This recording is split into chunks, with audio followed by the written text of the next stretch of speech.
Very quickly, I'm going to pick up a query which seems to be kind of spooling. So that's going to be the opening for you, Dilip.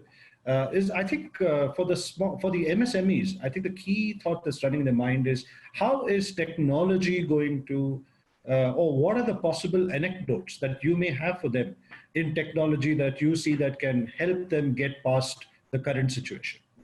Yeah. Over to you, Dilip. So Deepak, thank you. And I think one thing was clear from the discussion with Gautam, Vibha, as well as Mukundan was, I think everybody realized the importance of tech. And in this time, I think they're able to connect with their employees, with the customers and the clients. It's just because of the backbone of the technology.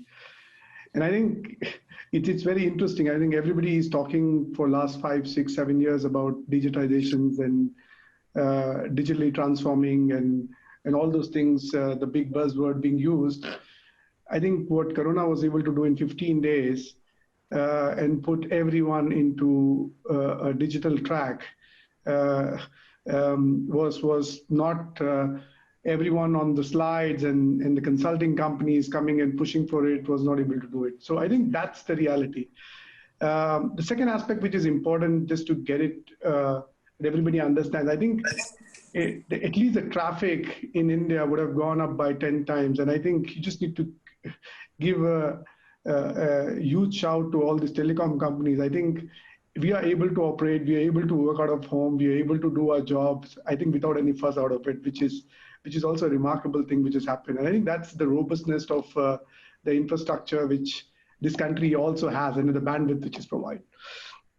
And I'll come back to Gautam on one particular topic, and I have a specific ask for him. I think he can really leverage technology in a big way. I think if you look at last 15 years, where I mean, when you used to work on a product companies, we used to be very happy when you used to release a product. You know, when I used to release a product, we used to be happy that the customer can buy it.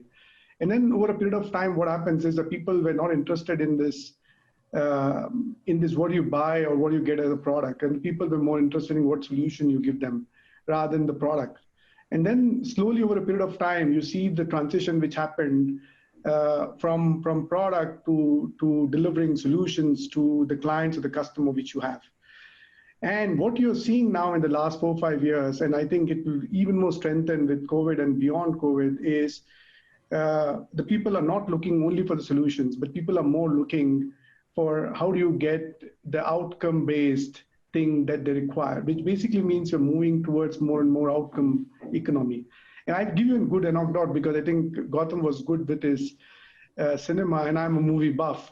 So I would also like to go to movie, but I also would like to go into a situations where I go for a movie, but I really pay only to Gautam when I feel entertained, when I feel laughing, and I don't like to watch junk. So I think what you're going to go into a state would be, how do you get into a state which is an outcome-based economy, which is basically I pay for the outcome which is required. And I think that is going to happen much more even in the COVID times and beyond COVID times. I think one of the important aspects which needs to be tackled as a part of the crisis, and I think where technology can play a big role, would be the whole thing around this, the instant value, the customer experience, which you get it, like the instant outcome, what you get and all those things.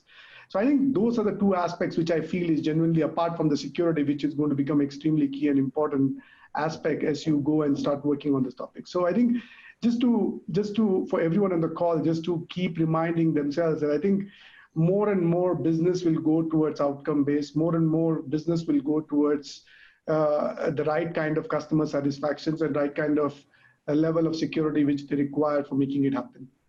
Now, Deepak, to a question on the startups and the MSMEs and the small enterprise, what they look for in the startup times and all those things. I think I categorize this always into 3 parts, and I think I work a lot with the startup founders and as an investor in a lot of these companies, and I think I prioritize them always into 3 buckets. One is on the planning. And I think when I say planning, I think when the crisis come in, the planning becomes extremely important, because I think everybody talked about it, but I think it's very important that when you do the planning, you are saving every bit or every dollar or every rupee. You need to be very, very clear that what are we what are we doing with every single money which we're spending. The second topic is prioritization, which is ruthless prioritization. I call it ruthless because I think there is no point in spending money where you feel that it is good to have and all those things. In the current time, I think you just need to be very careful on where you are spending. But if you feel there is a massive opportunity, then you should also invest there, because that's also an opportunity which creates it. I think, and the third topic is if you go into a mode and then you need to get it executed very, very fast in an agile way. I think I always tell in three buckets, which is just replan everything, whatever you have in the current state, because the state changes every day, and the things that are valid now are not going to be valid in 1 week time or so. Ruthless prioritizations. And the third thing is just getting the stuff done in executable, which helps the end consumer and get your brand stuff.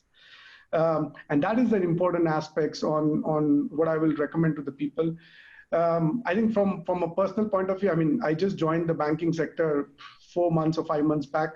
And I think I can tell you that I think in the last 4 months, I mean, there are things which has happened in the sector, and specifically also even at the bank in Deutsche, is we've been able to do 80,000 people who are working and operating out of home. We've been able to connect them.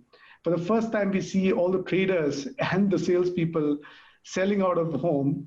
And of course, in a compliant way, because it's a very regulated industry. So you need to be very compliant and you do it in a regulated way. We see a mass increase, I mean, tenfold increase in your talking times and all those things. So I think the important thing this technology has shown is that the technology has really enabled a lot of the things in the bank which was not possible in the past. And I firmly believe that I think this crisis will be very, very long. It will be very, very hard. But I know, and historically I've seen that every crisis like this have resulted in a better economy, better efficiency, and more stable world.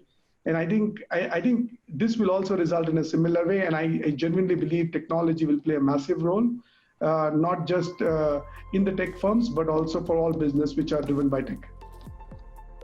Thank you, Dilip.